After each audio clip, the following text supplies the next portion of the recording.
بسم اللہ الرحمن الرحیم السلام علیکم ورحمۃ اللہ وبرکاتہ۔ امید ہے کہ سارے سننے والے دیکھنے والے سب خیریت سے ہوں گے۔ اللہ تبارک و تعالی آپ سب کو خوش رکھے۔ دوستو، ایک اہم اور ضروری مسئلہ کے متعلق انشاءاللہ آج بات کریں گے، اور یہ ایسا مسئلہ ہے جس کی وجہ سے امت میں بہت اس مسئلے کا شکار ہو چکے ہیں، اور لوگ اس مسئلے میں اس حد تک گر گئے ہیں کہ وہ سمجھ نہیں پا رہے ہیں کہ اب کس طرح ہم اس مسئلے سے خود کو نکالیں۔ اور وہ مسئلہ کیا ہے؟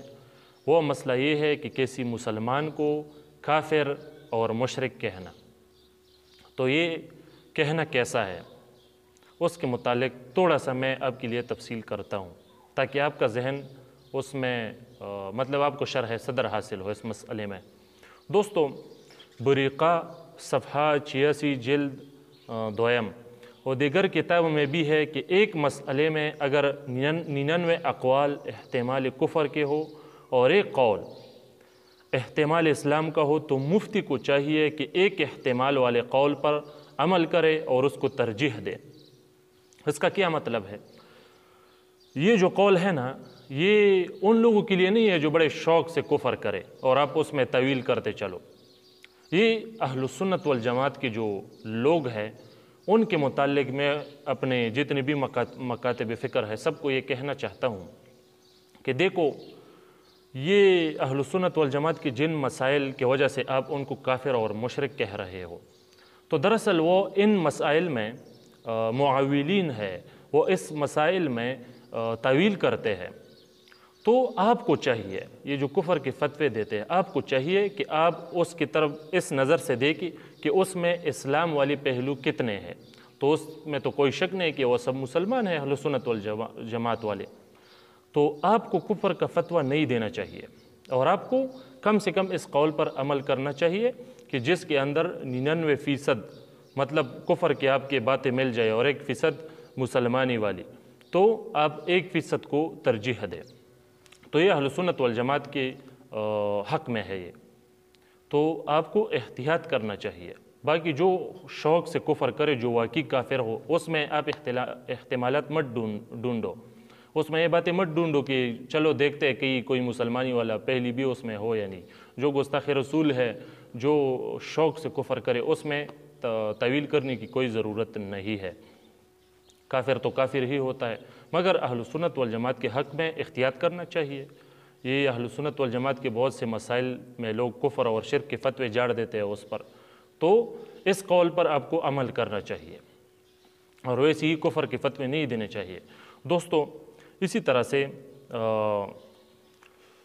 اصول یہ ہے کہ جن کے قول میں اگر وہ قول اہل سنت والجماعت کے لوگوں میں سے کسی نے کیا ہو، جس کے قول میں طویل ہو سکتی ہو، تو طویل اس میں کرو، اس میں طویل کرو، فوراً کفر کا فتویٰ مت دو۔ یہ میں آپ کو اصول سمجھا رہا ہوں شریعت کا، تو اس میں آپ کو بہت احتیاط کرنی چاہیے۔ اسی طرح سے مشکات شریف میں بھی ایک حدیث ہے 411 صفحے پر کہ ایسا شخص جو کافر اور فاسق نہ ہو، اسے کافر کہنے والا خود اس وعید میں داخل ہو جاتا ہے۔ اگر کوئی فاسق اور فاجر نہ ہو، کوئی کافر نہیں ہو، اور آپ اس کو کافر کہہ دے، تو اس کے سبب آپ خود پھر کافر ہو جائیں گے۔ تو اس مسئلے میں بہت احتیاط کرنی چاہیے۔ تو اسی طرح سے یہ جو تکفیری لوگ ہیں، جو اکثر وہابی مکتب فکر کے لوگ ہیں، جو خود کے اہل حدیث کہتے ہیں، یا ان کے جو اثرات اب مقلدین پر بھی ہو چکی ہے، بعض مقلدین پر بھی یہ ہو چکی ہے جو خود کو اہل سنت والجماعت بھی کہتے ہیں، مگر وہ بھی بات بات پر کفر اور شرک کے فتوے دیتے ہیں۔ یہ دراصل تحریک وہابیت سے متاثر لوگ ہیں، اور یہ بھی دراصل وہابیوں کی راہ پر ہی چل رہے ہیں۔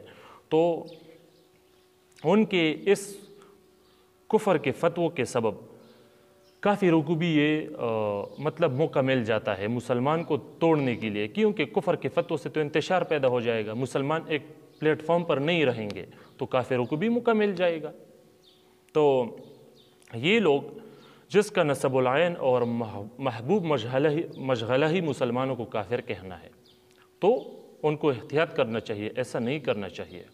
اہل سنت والجماعت کے بہت سے معتقدات، ان کے معمولات، ان کے بہت سے ایسے الفاظ جو کہ یقیناً آپ کو بظاہر تو شرک نظر آئیں گے، مگر وہ ان سے بھی تو پوچھئے کہ آپ کا کیا عقیدہ ہے۔ ان کا تو وہ عقیدہ نہیں ہوتا جس کی وجہ سے آپ اس کو مشرک کہہ دیتے ہیں۔ آپ اس کے قول میں طویل کیوں نہیں کرتے؟ شریعت کا تو یہ اصول ہے، خود کو بچاؤ خود کو۔ اگر آپ نے اہل سنت کو کافر کہا تو یقیناً آپ کافر ہو جاؤ گے، تو احتیاط کرنا چاہیے اس مسئلے میں۔ اسی طرح سے ان کفر کے فتووں کے سبب، اس شرک کے فتووں کے سبب امت مسلمہ میں افتراق و انتشار اور آپس کی بدگمانیاں وجود میں آتی ہے، جس کی وجہ سے پھر اتفاق اور اتحاد ممکن نہیں ہو سکتا، چاہے جتنا بھی کوشش کر لو۔ اور مسلمان اپنے مقصود اصلی سے ہٹ کر دشمنان اسلام کی خوشی کا باعث بن جاتے ہیں۔ اب یہ دیکھو، اور غیر اسلامی عناصر دور و نزدیک سے ان مسلمانوں کا تماشا دیکھتے ہیں، اور واللہ العظیم دیکھ رہے ہیں، سب دیکھ رہے ہیں کہ یہ کیسی مسلمان ہے۔ ایک نبی ہی کی ماننے والے ہیں، ایک مسلمان ہے کہ اللہ کے ماننے والے، اور ایک دوسرے پر کفر اور شرک کے فتوے لگا رہے ہیں۔ یہی حال ہے، ہمارا تماشا دیکھا جا رہا ہے۔ تو پھر اس فساد کی وجہ سے جو ہمارے کفر کے فتووں کے سبب بچ جاتے ہیں، اس فساد کے سبب پھر اغیار کفار جو ملت واحدہ ہے ہمارے لیے، تو وہ پھر اس ہمارے ان کفر اور شرک کے فتووں کے سبب، چونکہ مسلمان میں افتراق پیدا ہو جاتا ہے، تو پھر اس کے سبب وہ اپنے مذموم مقاصد پورے کرتے ہیں اور نظارہ کرتے ہیں کہ مسلمان کس طرح سے ایک دوسرے کو مطلب کافر اور مشرک کہہ رہے ہیں، ایک نبی کے ماننے والے، ایک دین اسلام کے ماننے والے، ایک اللہ کے ماننے والے۔ تو میرا سب سے یہ اپیل ہے، جتنے بھی لوگ ہیں، وہ لوگ جو قلنقلہ وہابی ہے، اہل حدیث ہے، وہ طبقہ ہے، یا ان سے جتنے بھی لوگ متاثر ہو چکے ہیں، جو خود کو مقلدین بھی کہتے ہیں، اہل سنت بھی کہتے ہیں، مگر ان پر اثرات وہابیت کا ہے، تو میں ان سے التجا کرنا چاہتا ہوں کہ اس مسئلے میں احتیاط کرو۔ صرف آپ نہیں ہے، جب آپ یہ فتویٰ دیتے ہو نا انٹرنیٹ پر، تو آپ کے اس فتوے کے سبب بہت سے لوگ گمراہ ہو جاتے ہیں، اور ان سے بہت اختلافات اور ایک دوسرے کو مارنے داڑنے پر مطلب اس کا بھی خطرہ ہوتا ہے۔ تو امت کو اس شر سے بچاؤ، اور اہل سنت والجماعت کی جو اقوال، جو ان کے باتیں آپ کو شرک لگ رہی ہو، اس میں تو اہل سنت سے پوچھو کہ آپ کا نظریہ کیا ہے۔ اس کا تو وہ ہے ہی نہیں جس کو آپ شرک کہہ رہے ہو، تو آپ کس بنیاد پر اس کو مشرک کہہ رہے ہو؟ تو اس مسئلے میں سب کو احتیاط کرنا چاہیے۔ السلام علیکم ورحمۃ اللہ وبرکاتہ۔